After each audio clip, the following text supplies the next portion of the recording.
I've been interested in how to increase people's motivation for a long time, and there's a nice literature on that, and part of it was created by Latham and Locke, Gary Latham and Edwin Locke, and they're looking at goal setting. That's how they described it, as a means to improve business productivity.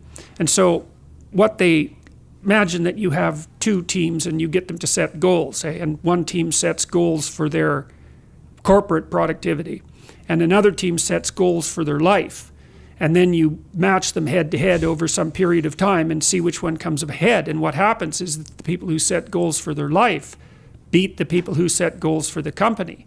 And so that's really, and then there's a variety of other literatures that support that kind of hypothesis, but it's very, very worthwhile thinking that through, because what you want, if your company is structured properly, you want people in it who have a life, right? So they're aiming at things that they think are valuable, because they're just not going to be motivated, period, unless they're aiming at things they think are valuable. And then you want their loyalty to the company to be nested inside that. So they have to see that working there, no matter what it is that they're doing, and often jobs are repetitive and dull and difficult and challenging and all of that, or you wouldn't be paid to do them, right? They're not all fun and games. But if you can see that the less intrinsically interesting things that you're required to do are related in some directly intelligible way to goals that you regard as valuable, then that tags those activities with this dopaminergic kick that we were talking about earlier. So you need this hierarchy of values, right? Just like, here's what I'm doing with my life, here's why my job is important to that. Or maybe it isn't, and then you have to quit and go find a new job, but that's fine. But, because you might discover that too. And so we started trying to formalize this when at the same time that I also realized something that I've never recovered from realizing, I think. So I teach students, usually for this class it was third and fourth year students, and so this is at the University of Toronto. They're pretty smart kids. It's a hard university to get into, and they're pretty disciplined, and they're actually quite conservative, all things considered. And I was teaching them about stories and about the fact that our life is a story with a goal and a purpose and a beginning point.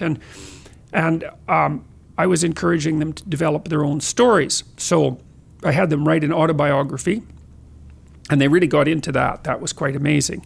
To identify, to break their life into epochs, and then to describe the important episodes in each epoch, both positive and negative, and what they might do to reduce the possibility of the negative in the future and to capitalize on the positive, which is the purpose of memory, by the way. And then also to write a plan for the future. And so we formalized that. So the plan is, okay, first of all, you have to get yourself in the right mindset. And the mindset is you're trying to take care of yourself like you would care for someone that you cared for. That's a hard mindset to get into, because people like their pets better than they like themselves often. And then you have to have a vision. And so the vision would be, well, okay, 3 to 5 years down the road, if your friendship networks were configured properly, what would that look like? If you were pursuing the career that would be appropriate for you and sustaining for you, what would that look like? How are you going to educate yourself? How are you going to take care of yourself mentally and physically? What do you want for an intimate relationship? And how are you going to handle temptations like alcohol and drug abuse? Because they take people down pretty frequently. So all you have to do is think about, okay, what could that be like if you had what you needed? Not some wild fantasy, but realistic in what you needed. So that's the first part. And then, okay, now write for 20 minutes about what your life could be like 3 to 5 years down the road if all of this came together. And then now do the opposite. So imagine all your weaknesses and all the ways that you can go down the wrong path. And then imagine that gets the upper hand. Then imagine where you are in 3 to 5 years. So then you get a polarity. It's like not this and yes this. So you can run away from the things you don't want, and you can run towards the things you do want. That gets your anxiety behind you instead of in front of you, right? Because maybe you're going to go do something difficult and you're afraid of it. And then you think, well, if I don't do this, I'm going to end up there. It's like, oh, okay, that's so terrible that this little terrible is nothing. So And then in the next part of the exercise, you turn that into an implementable plan, and you write about why your life would be better and why your family's life would be better and why your community's life would be better. So it's like fully articulated. And we've tested about 10,000 university students with that now in 3 different locales. And we've increased the probability that they'll stay in university by about 30% and raised their grade point average about the same. And it's worked best for men who were doing the least well.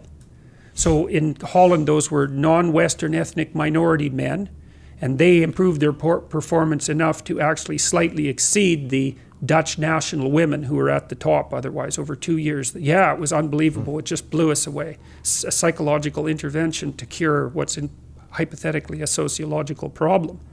And so that's a good example of how, and what blew me away when I was first considering this is I had all these students, 21 years old, and I realized that no one had ever sat them down, not even once in their entire career in education, and said, okay, who do you want to be?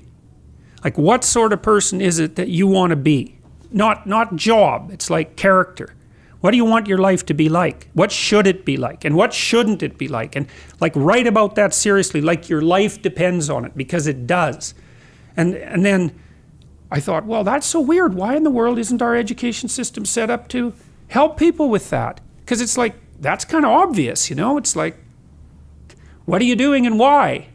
And then I did some reading partly from John Gatto, who's done some interesting work looking at the history of the education system. And it was a derivation of the Prussian education system back in the late 1800s. And it was designed to produce obedient, well, it was partly soldiers, but it was partly workers. Oh, I was going to say it definitely was soldiers, because that was the transition when they had the transition take place at that time as well, where they moved away from centralized command after they got beat by Napoleon. And they were constantly trying to fight towards that direction where the soldiers would not just be obedient, because they realized that is not what they actually wanted. They finally started to do it at the end of World War I, and if they would have done it earlier, it might have turned the tide of the war. But that was what, that's what World War II, the Blitzkrieg and total decentralized command and elements just going out and making things happen and finding gaps in the defenses and attacking them, as opposed to you're just going to wait until you're told what to do. Right. And that was the German way and decentralized command. So right. Well, competence beats obedience.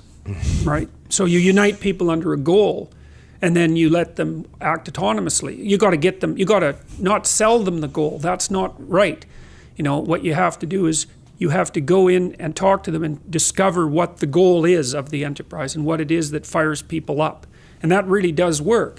And the idea that capitalism is essentially crooked and it's the people who are pulling the wool over other people's eyes who win is like, well, now and then there's a criminal action and the person gets away with it, so to speak, although people get away with a lot less than they think.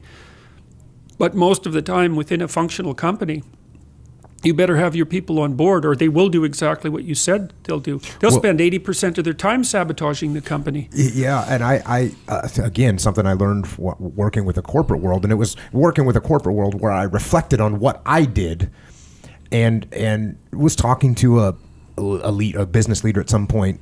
And I said, well, your people got to understand why they're doing what they're doing. And so then he, absorbs that and says, okay, that makes sense.